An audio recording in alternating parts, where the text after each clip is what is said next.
মৰমৰ ছাত্ৰ ছাত্ৰীসকল, আজি তোমালোকৰ ক্লাছ 10ৰ বাস্তৱ সংখ্যা উদাহৰণ 3 সমাধান কৰি দিম। গতিকে তোমালোকে ভিডিঅ'টো প্ৰথমৰ পৰা শেষলৈকে চাই থাকিবা আৰু নতুন নতুন ভিডিঅ' পোৱাৰ কাৰণে চেনেলটো ছাবস্ক্ৰাইব কৰিবা।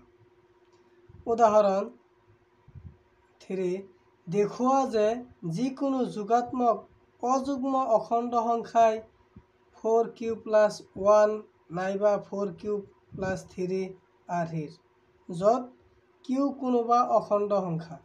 তোমালোকৰ কৈছে যে 4q নাইবা 4q, তোমালোকৰ কৈছে যে যিকোনো যোগাত্মক অখণ্ড সংখ্যাই 4q + 1 নাইবা 4q + 3, এইটো তোমালোকৰ প্ৰমাণ কৰিবলৈ দিছে। এতিয়া আমি সমাধান কৰিম। সমাধান লেট ধৰা হ'ল যিকোনো যোগাত্মক অযুগ্ম অখণ্ড সংখ্যাৰ বাবে b = 4। আমি b ৰ মান ক'ৰ পৰা লৈছোঁ? ইয়াতে কৈছে যে 4q, সেইকাৰণে আমি ইয়াতে কি b = 4 ধৰি লৈছোঁ। এতেকে ইউক্লিডৰ কলন বিধি মতে a = bq + r, 0 ≤ r b। a = 4q, 4 ক'ৰ পৰা আহিল? b = 4, সেইকাৰণে 4 ইয়াতে আহিল। আৰু আমাক প্ৰমাণ কৰিবলৈ দিছিল 4q + 1, 4q + r, 0 ≤ r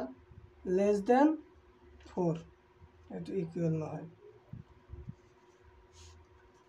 এতেকে r = 0, 1, 2, 3, যিহেতু ইয়াতে কৈছে যে 0তকৈ r সমান বা ডাঙৰ আৰু rতকৈ সদায় b ডাঙৰ।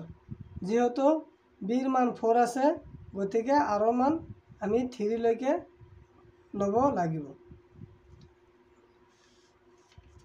if যদি r = 0 হয়, তেন্তে a = 4q + r, আৰু r ৰ মান কিমান আছিল? আমি কি ধৰি লৈছোঁ? 0 ধৰি লৈছোঁ। = 4q, এইটো যুগ্ম। যুগ্ম কেনেকৈ হ'ল? তোমালোকে আগৰ ভিডিঅ'টোত নিশ্চয় চাইছা যে 4 * আমি q ৰ মান যদি 1 লওঁ, 4 ৰ লগত 1 পূৰণ কৰিলে 4 হৈ যায়। আমি যদি 4 * q ৰ মান যদি আমি 2 লওঁ, 4 ৰ লগত 2 পূৰণ কৰিলে 8 হয়। গতিকে ইয়াত দেখা গৈ আছে যে q ৰ মান যিকোনো মানৰ বাবে কি যুগ্ম সংখ্যা ওলাই আছে। 4, 8 এইবোৰ কি যুগ্ম সংখ্যা। যদি r = 1 লওঁ, তেনেহ'লে a = 4q + 1 = 4q + 1 অযুগ্ম। অযুগ্ম কেনেকৈ হ'ল? 4 * q ৰ মান যদি আমি 1 লওঁ + 1 = 4 ৰ লগত 1 পূৰণ কৰিলে 4 + 1, তেনেহ'লে 5। 4 * q ৰ মান যদি আমি 2 লওঁ + 1 = 4 ৰ লগত 2 পূৰণ কৰিলে 8 আৰু 1 যোগ কৰিলে 9। গতিকে দেখা গৈ আছে যে q ৰ যিকোনো মানৰ বাবে কি ওলাই আছে? অযুগ্ম সংখ্যা ওলাই আছে, সেইকাৰণে এইটো কি অযুগ্ম। এতেকে if যদি r = 2 লওঁ, তেনেহ'লে a = 4q + 2 = 4q + 2 যুগ্ম। যুগ্ম কেনেকৈ হ'ল? আমি যদি 4 যদি আমি q ৰ মান যদি 1 লওঁ + 2 = 4 ৰ লগত 1 পূৰণ কৰিলে 4 আৰু 2 যোগ কৰিলে 6। 4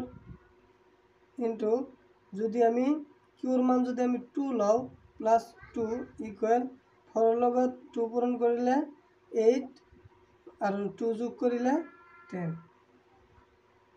গতিকে ইয়াত দেখা গৈ আছে যে কিউৰ যিকোনো মানৰ বাবে যুগ্ম সংখ্যা ওলাই আছে, সেইকাৰণে এইটো যুগ্ম। এতেকে যদি r = 3 লওঁ তেনেহ'লে a = 4q + 3 = 4q + 3 অযুগ্ম। এতেকে নির্ণয় যিকোনো যোগাত্মক অযুগ্ম অখণ্ড সংখ্যায় 4q + 1 4q + 1 নাইবা 4q + 3 আৰ্হিৰ।